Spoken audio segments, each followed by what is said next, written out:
I'm not that interested in that part of the thing. It's just a continuation of the story. I mean, I'm not going to follow up on it. I don't know if she wants me to withdraw the question, or I don't think it's objectionable. I think it's just going to show the entire story. I think it does have relevance.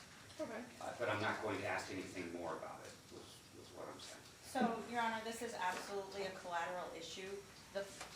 It is also a bad act because he is alleging that Eric committed a robbery.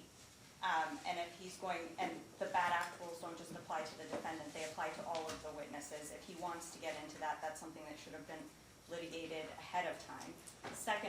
Third of all, apart from the fact that it is extrinsic, collateral, a bad act, how, like, that fact itself adds absolutely nothing to this case, because the necklace could have come off in the fight. Eric could have been mad because the defendant just raped his friend. I mean, what do we get from this except impugning Eric's character when he's not here, he wasn't confronted with this information.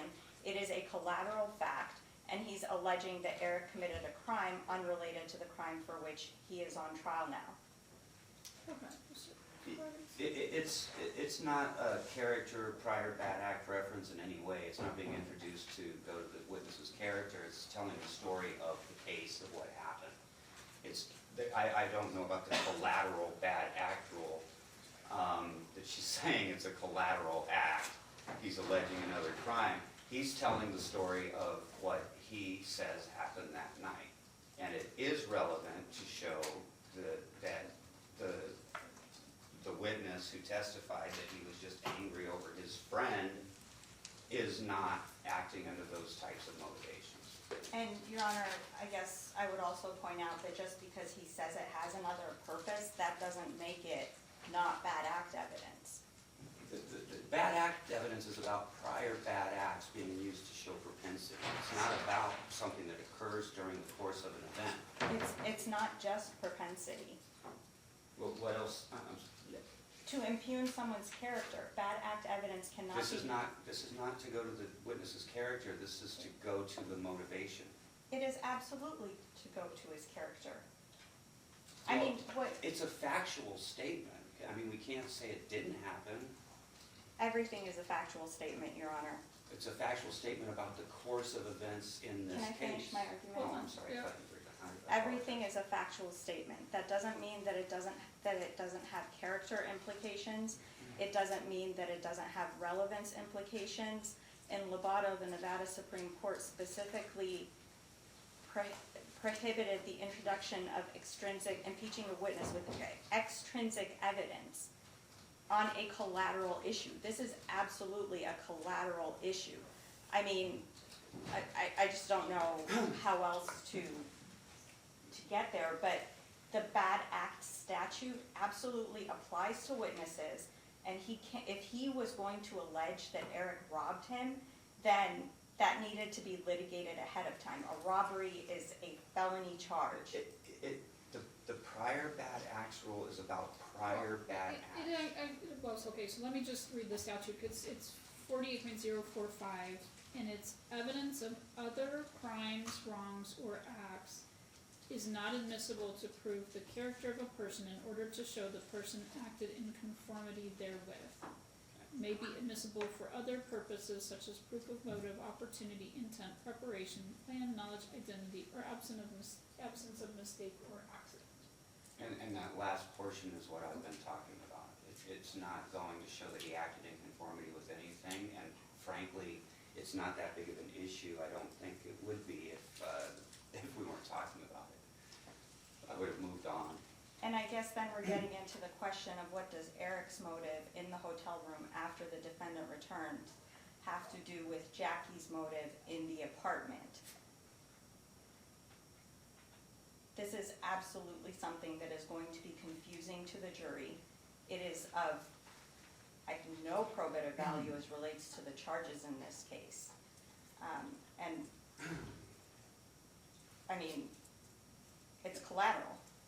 Your Honor, the witness testified that he attacked Anthony because he was mad because Anthony had allegedly attacked his friend, who was his good friend.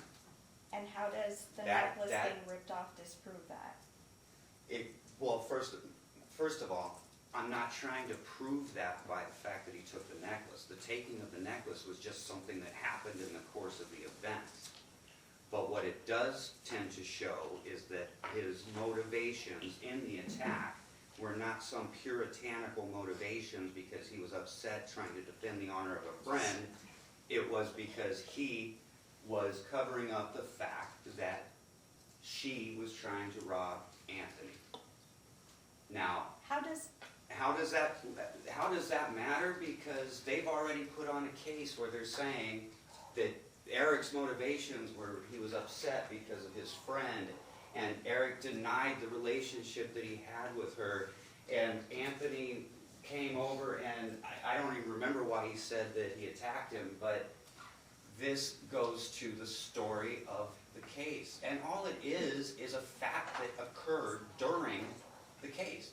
They've heard testimony about the altercation back at the Venetian. They've heard testimony that there was a physical fight between the defendant and Eric. Eric testified as to what he claimed his motivations were for that fight. This is factual things that occurred in the course of the incident that refute that story. It has nothing to do with Eric's propensity to do anything. It has to do with what happened factually in that hotel room. Actually, Your Honor, what I was going to say was not how does it matter, but how does it disprove the things that, how does this disprove that Eric was upset when the defendant came back to the hotel room because he thought he had raped Jackie? How does the, yeah, I mean, can I finish my argument? Sorry. And he had an opportunity to ask Eric these questions on cross about his motivation, about, you know, what happened in that hotel room, and he didn't. He didn't ask Eric anything about his motivation, and now he's trying to impeach indirectly Eric without having confronted him with a fact by introducing evidence on a collateral issue that neither proves nor disproves, and that is, I mean, we're talking about evidence has to be relevant to be admitted at its most basic level. All right, but I mean, the state introduced evidence that there was a fight Yes. between them, right? But how does the necklace get... So, I mean, aren't they entitled to present their version of what happened with the fight? We did not get into any bad acts that were committed during that fight. We did not get into any, I guess to directly address the court's point, if the standard is not, did something happen and can we tell the rest of the story, right? Because if we're doing that, then we go off into all kinds of tangents. Something has to be relevant, it has to be probative, and at its most basic level, this fact of the necklace it impugns Eric's character. It is character evidence.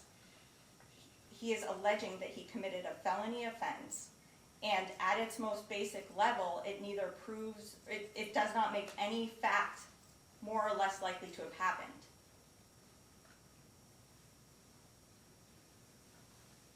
And I once again, I think we just go back to reading the statute that you just read.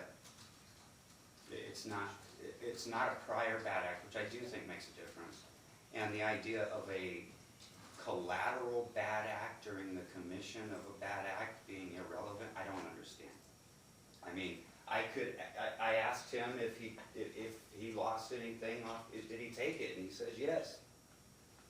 It is not about the guy's character. It's not impeaching him. It's talking about factual events. My client didn't even say why he believed he was being punched because he didn't have any words with him whatsoever. But the bottom line is they've presented their theory.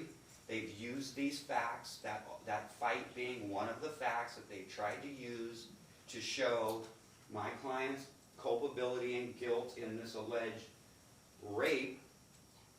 He has an entirely different story about what transpired, and we're not doing it to say Eric's a guy who steals necklaces. We're doing it to show that he was not only the first physical aggressor, He did not state what his motivation was in doing it, and he also took his property during the course of it. And Your Honor, if the argument is that the state somehow opened the door by introducing this fight that happened in the hotel room, the time to follow up on that opening of the door would be with that witness, who they're now trying to follow up on. Your Honor, And if that witness had testified to something, Mr. Tuck, do you have any authority for that proposition? I mean, I don't know that there are rules that require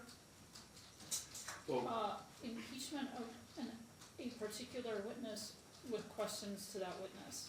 well, Your Honor, the basis is, if he's gonna say if we're trying to impeach something that Eric did or didn't do, he should have followed up with Eric first, and then he could impeach him later with the Okay, things that's, he but, what authority do you have for that proposition? Because I am not aware of anything that requires impeachment to be directed first at the particular witness. I'm not aware of anything. that Well, requires- so, for example, when witnesses are impeached with statements, there is a requirement in statute that the witness first be confronted with that statement. Right, but what are rebuttal witnesses, right? You can call a whole separate witness to rebut something, you don't have to ask the person anything about it, right?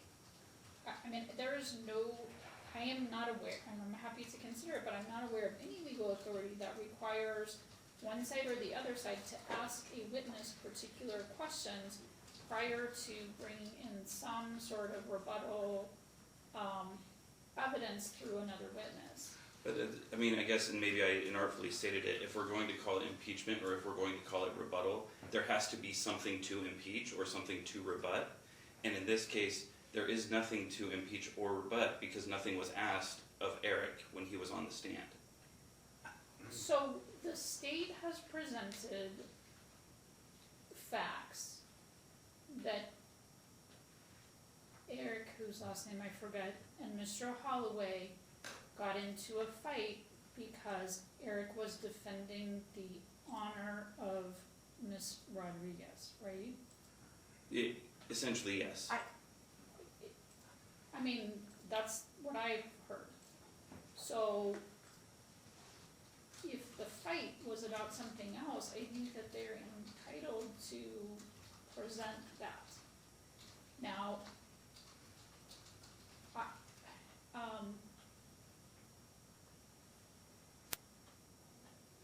I am concerned about the bad act, without having some sort of hearing, so. And Your Honor, just to clarify, we don't have an issue with him saying the fight was about something else. It's specifically with regards to the necklace and the alleged robbery. Well, as I said, I wasn't gonna follow up on that issue whatsoever. I asked him what happened, and he said it. That wasn't even an issue for me that I was, into trying to get. I asked the person, a witness, in this case the defendant, what happened in the course of the fight, and that was one of the things that happened. I still think I still think it's admissible. I still don't think there's anything wrong with it. I wasn't going to ask follow-up questions about it. I would have moved on to the next question and we wouldn't have this discussion right now. But it's already been asked, it's already out there, what kind of hearing we could have. At this point, bring Eric back, and I mean, I don't see what the logical remedy would be. The remedy, Your Honor, And I is don't think it's a prior bad act if it's a factual event during the course of Well, okay, so the then event. it would have to be res gestae, right? So, but in order for that to be admissible and not a bad act, it has to be so closely related to the act in controversy that it can't be described without referring to the uncharged act or crime. And this is something that occurred during that fight. It's part of the facts that happened during that fight. Again, I don't think it's not like a major part of our defense. It's just a factual statement when I say what happened during the fight. All right, so I'm gonna overrule the objection, but I'm not gonna allow any more questions about it. If the state wants me to give some sort of limiting instruction, I'm happy Yes. to do that, so, why don't you take a minute and figure out what you want me to tell them, and I'll be right back.